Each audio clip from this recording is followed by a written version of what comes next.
Hello दोस्तों, general studies में आप सभी का स्वागत है। दोस्तों, द 5 मिनट शो में हम चर्चा कर रहे हैं भारतीय संविधान के निर्माण के संबंध में। ठीक है, पिछली क्लास में हमने कुछ महत्वपूर्ण फैक्ट देखे थे उसके संबंध में, तो आज उसी क्रम को जारी रखते हुए सबसे पहले 5 महत्वपूर्ण प्रश्न। ठीक है, तो संविधान सभा की प्रांतीय संविधान समिति के अध्यक्ष कौन थे? ठीक है, प्रांतीय संविधान समिति, इसके अध्यक्ष कौन थे? सरदार पटेल। इसका सही आंसर क्या हो जाएगा? सरदार पटेल हो जाएगा। अगला प्रश्न देखो, संविधान सभा की प्रारूप समिति का गठन कब हुआ था? प्रारूप समिति, ठीक है, जो कि ड्राफ्टिंग कमेटी थी, उसका गठन कब हुआ था? 29 अगस्त 1947 को। ठीक है, तो इसका सही आंसर क्या हो जाएगा? 29 अगस्त 1947। ठीक है, अगला है देखो, संविधान सभा की प्रारूप समिति में कुल कितने सदस्य थे? तो यहाँ पर अध्यक्ष और सदस्य अलग अलग आपको नहीं पूछा गया, एक साथ। ठीक है, टोटल कितने सदस्य थे ये आपको पूछा गया है, तो इसका सही आंसर क्या हो जाएगा? 7। अगला देखो, संविधान सभा के संवैधानिक सलाहकार कौन थे? तो संवैधानिक सलाहकार कौन थे? वी.एन. राव। ठीक है, सही आंसर क्या हो जाएगा? वी.एन. राव। और लास्ट प्रश्न देखो, संविधान निर्माण के दौरान संविधान सभा के कुल कितने सत्र हुए थे? तो कुल कितने सत्र हुए थे? इसका सही आंसर हो जाएगा 11। ठीक है, अब चर्चा करते हैं देखो थोड़ा विस्तार से, भारतीय संविधान का निर्माण, महत्वपूर्ण बिंदु, संविधान सभा की समितियां। ठीक है, जो टॉपिक है संविधान सभा की समितियां, तो सबसे पहले बड़ी समितियों के संबंध में हम चर्चा करेंगे। समिति और उसके अध्यक्ष, ठीक है, समिति कौन सी थी और उसके अध्यक्ष कौन से थे ये हम जानेंगे। तो संघ शक्ति समिति, इसके अध्यक्ष कौन थे? जवाहरलाल नेहरू। ठीक है, संघीय संविधान समिति, इसके अध्यक्ष भी कौन थे? जवाहरलाल नेहरू। ठीक है, दोनों इंपोर्टेंट है, ध्यान रखिएगा। अगला देखो, प्रांतीय संविधान समिति, इसके अध्यक्ष कौन थे? सरदार पटेल। ठीक है, अगला देखो, प्रारूप समिति, इसके अध्यक्ष कौन थे? डॉक्टर भीमराव अंबेडकर। ठीक है, मौलिक अधिकार समिति, अल्पसंख्यक समिति, ठीक है, समिति, जनजाति कल्याण समिति, ठीक है, इनके अध्यक्ष कौन थे?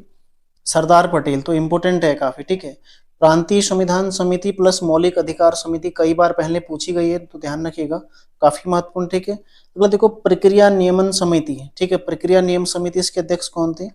डॉक्टर राजेंद्र प्रसाद। और संचालन समिति के अध्यक्ष कौन थे? डॉक्टर राजेंद्र प्रसाद। तो ये भी काफी महत्वपूर्ण है। ठीक है, इसके अलावा देखो कुछ छोटी समितियां भी थी, जिनमें कार्य संचालन समिति, इसके अध्यक्ष कौन थे? Doctor K M. मुंशी।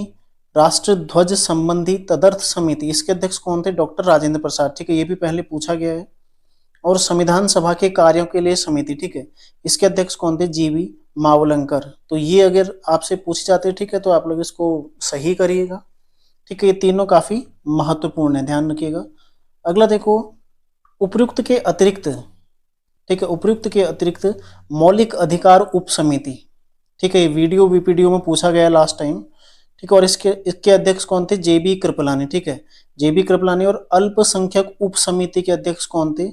एच.सी. मुखर्जी। ठीक है, तो इंपोर्टेंट है। तो सारी महत्वपूर्ण समितियां, महत्वपूर्ण उप समितियां और जो छोटी समितियां, ठीक है, सभी इसमें जो मेरे द्वारा दी गई हैं सभी महत्वपूर्ण है। तो इसका पीडीएफ आप लोगों को नीचे डिस्क्रिप्शन में मिल जाएगा। ठीक है, वहां से आप लोग पीडीएफ ले सकते हैं, काफी महत्वपूर्ण है। ठीक है, अगला देखो, प्रारूप समिति। प्रारूप समिति जो कि ड्राफ्टिंग कमेटी थी, ठीक है, जिसके द्वारा संविधान का ड्राफ्ट, ठीक है, फॉर्मेट तैयार किया जाना था, ड्राफ्ट किया जाना था उसको। तो इसका गठन कब हुआ? 29 अगस्त 1947। पूछा जाता है गठन कई बार। ठीक है, इसमें कुल 7 सदस्य थे। कौन कौन थे? देखो, डॉक्टर भीमराव अंबेडकर इसके अध्यक्ष थे। ठीक है, इसके अलावा एन गोपालास्वामी अयंगर, अल्लादी कृष्ण स्वामी अय्यर, ठीक है, डॉक्टर के.एम. मुंशी, सैयद मोहम्मद सादुल्लाह, ठीक है, एन माधवराव और टी.टी. कृष्णामाचारी। तो ये 6 इसमें सदस्य थे। ठीक है, जो एन माधवराव थे वो बी.एल. मित्र के स्थान पर आए थे, जिन्होंने इस्तीफा दे दिया था। ठीक है, और जो टी.टी. कृष्णामाचारी थे वो 1948 में डी.पी. खेतान की मृत्यु के पश्चात आए थे। तो क्वेश्चन बनेगा, ठीक है, कितने सदस्य थे? टोटल 7। अध्यक्ष कौन थे? भीमराव अंबेडकर। अध्यक्ष के अतिरिक्त कुल कितने सदस्य थे? 6। ठीक है, कौन कौन थे? ये 6 यहाँ पर दिए गए। ठीक है, एन माधवराव किसके स्थान पर आए थे? बी.एल. मित्र के स्थान पर। और टी.टी. कृष्णामाचारी किसके स्थान पर आए थे? ये आए थे डी.पी. खेतान के स्थान पर। ठीक है, उनकी मृत्यु के पश्चात। अगला देखो, प्रारूप समिति ने भारतीय संविधान का पहला प्रारूप फरवरी 1948 में प्रकाशित किया था। ठीक है, तो क्वेश्चन बन सकता है कि किस वर्ष या कब भारतीय जो प्रारूप समिति है संविधान सभा की, उसके द्वारा भारतीय संविधान का पहला प्रारूप प्रकाशित किया गया। कब किया गया था? फरवरी 1948 में, ठीक है। और दूसरा प्रारूप अक्टूबर 1948 में प्रकाशित किया था, ठीक है। अगला देखो, संविधान का प्रभाव में आना, ठीक है। इसमें महत्वपूर्ण है, देखो, संविधान के प्रारूप पर पेश प्रस्ताव को, जो प्रारूप समिति के द्वारा प्रस्ताव पेश किया गया था, 26 नवंबर 1949 को पारित घोषित कर दिया गया, ठीक है।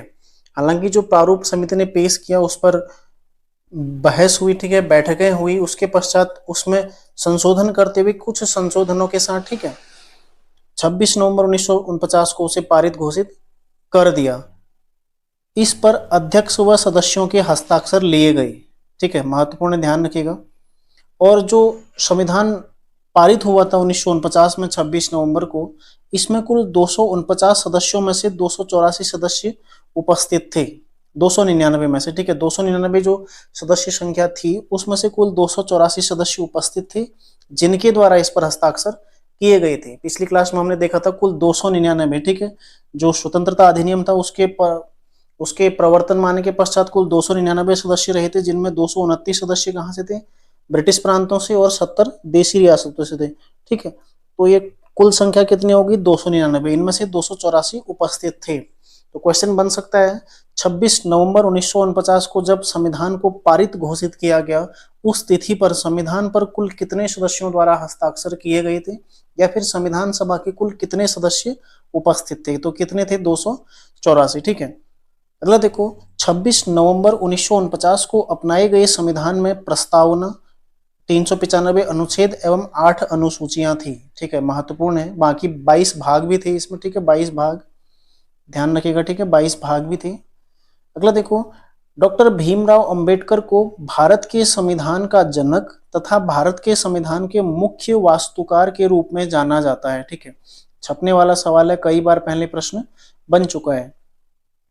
अगला देखो, संविधान का प्रवर्तन, ठीक है, संविधान का प्रवर्तन 26 नवंबर 1949 को जैसे ही संविधान लागू हुआ, तो इसके साथ ही अनुच्छेद 5, 6, 7, 8 और 9 ये किससे संबंधित है? नागरिकता से, ठीक है। फिर संघ वाले में 60, ठीक है। 324 कौन सा हो गया? ये देखो निर्वाचन, और अन्य कुछ महत्वपूर्ण अनुच्छेद, ठीक है, ये सभी लागू हो गए, ठीक है। निर्वाचन आयोग है 324 वाला, तथा शेष सभी प्रावधान, इन अनुच्छेद के अतिरिक्त जो शेष सभी प्रावधान थे, कब लागू हुए? 26 जनवरी 1950 को। 26 जनवरी 1950 का दिन ही क्यों चुना गया? क्योंकि 26 जनवरी 1930 को, ठीक है, 1930 को जो पूर्ण स्वराज, ठीक है, जो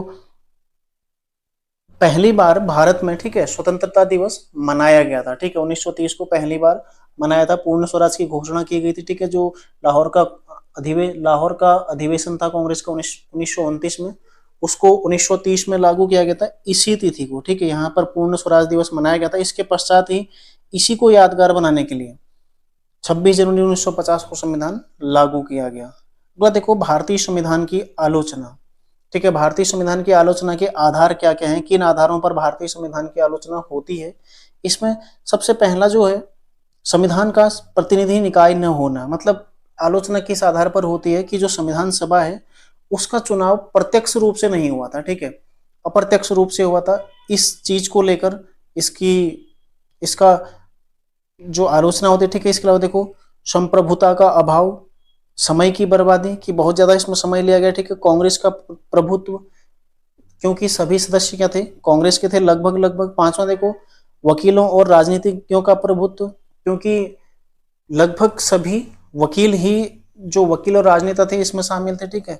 आम नागरिक है वहां से इनमें कोई भी शामिल नहीं था। अगला देखो, एक महत्वपूर्ण बिंदु ये भी है कि हिंदुओं का प्रभुत्व, ठीक, ये सब क्या है? संविधान की आलोचना के आधार हैं। बाकी अन्य जो महत्वपूर्ण तथ्य देखो इसमें,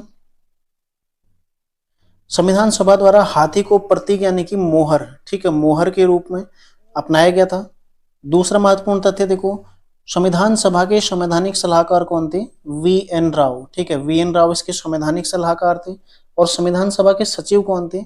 एच.वी.आर. अयंगर, ठीक है, सचिव कौन थे? एच.वी.आर. अयंगर। ये प्रश्न पहले पूछा गया, ठीक है, महत्वपूर्ण है। और भारतीय संविधान के सुलेखक कौन थे? प्रेम बिहारी नारायण रायजादा, ठीक है, ये भी पहले पूछा गया, यूके ट्रिपल एस इन दोनों प्रश्नों को पहले पूछ चुका है, ठीक है। तो ध्यान रखिएगा, संवैधानिक सलाहकार वीएन राव, सचिव कौन थे, एचवीआर अयंगर, और सुलेखक कौन थे, प्रेम बिहारी नारायण रायजादा, ठीक है। तो ये हो गया देखो भारतीय संविधान के निर्माण के संबंध में जो महत्वपूर्ण तथ्य हो सकते हैं, ठीक है। अगर कुछ तथ्य इसमें रह गया होगा, ठीक है, कुछ छूटा होगा तो उसको आप लोग कवर कर लीजिएगा। तो अगला टॉपिक हम ज्योग्राफी से उठाएंगे, ठीक है, सोमवार को। बाकी दोस्तों यदि आप लोग टारगेट बेस्ड प्रैक्टिस सेट से जुड़ना चाहते हैं तो मेरे व्हाट्सएप नंबर पर मैसेज करें, ठीक है, 9997489019। इसके अलावा देखो समूहों के प्रैक्टिस सेट से यदि आप जुड़ना चाहते हैं, ठीक है, तो व्हाट्सएप या टेलीग्राम ग्रुप में आप लोग जुड़ सकते हैं। आपको लिंक नीचे डिस्क्रिप्शन में मिल जाएगा, ठीक है, वहां से आप लोग जुड़ सकते हैं, जहां पर आपको प्रैक्टिस सेट बिल्कुल निःशुल्क उपलब्ध कराया जाता है। यदि आप टारगेट बेस्ड प्रैक्टिस सेट से जुड़ना चाहते हैं, ठीक है, तो इसका जो मासिक शुल्क है वो 80 रुपया निर्धारित किया गया, ठीक है। कितना है, 80 रुपया इसका निर्धारित किया गया। तो ध्यान रखिएगा इसको, ठीक है। मिलते हैं नेक्स्ट क्लास में, तैयारी आप लोग करते रहिए। धन्यवाद।